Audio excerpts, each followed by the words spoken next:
ভয় পিছিচ্ছে।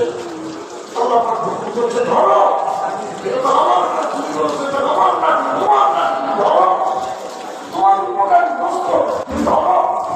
আল্লাহ পাকের হুকুমে যখন ধরলো, ধরার পর দেখছে যে লাঠি ছিল সাপ হলো, আর সাপ নেই আমার লাঠি হয়ে গেল। আল্লাহ পাক জিজ্ঞেস করছে কি তোমার হাতে ওটা কি? আল্লাহ আমি জানি না, তুমি জানো। আমি যদি লাঠি বানিয়ে দিচ্ছি সাপ, আমার সাপ যদি নাকি, তো তুমি তার লাঠি বানিয়ে দিচ্ছ।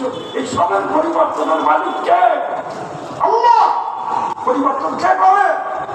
আমাদের যে হালত আছে, হালতের মধ্যে আমাদের হেফাজত কে করবে? আল্লাহ করবে। তার জন্য নবীজি দোয়া শিখিয়েছে। সকালে যদি কেউ এই দোয়া পড়ে তো সারাদিন তার ঘর বাড়ি দোকান ব্যবসা বাণিজ্য হেফাজত, আগুন তার বন্দি করতে পারবে না।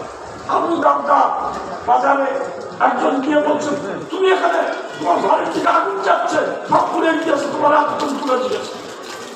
বিকার কথা বাজে কথা চা দাঁড়িয়ে।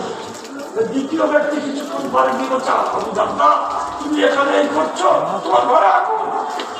আমার ঘরে আগুন কেন লাগবে? আমি লেগেছে, আমি দেখেছি, এত করে তোমার কাছে সব শেষ হয়ে কি যা চলে যা। তৃতীয় এক ব্যক্তি গিয়ে বলছে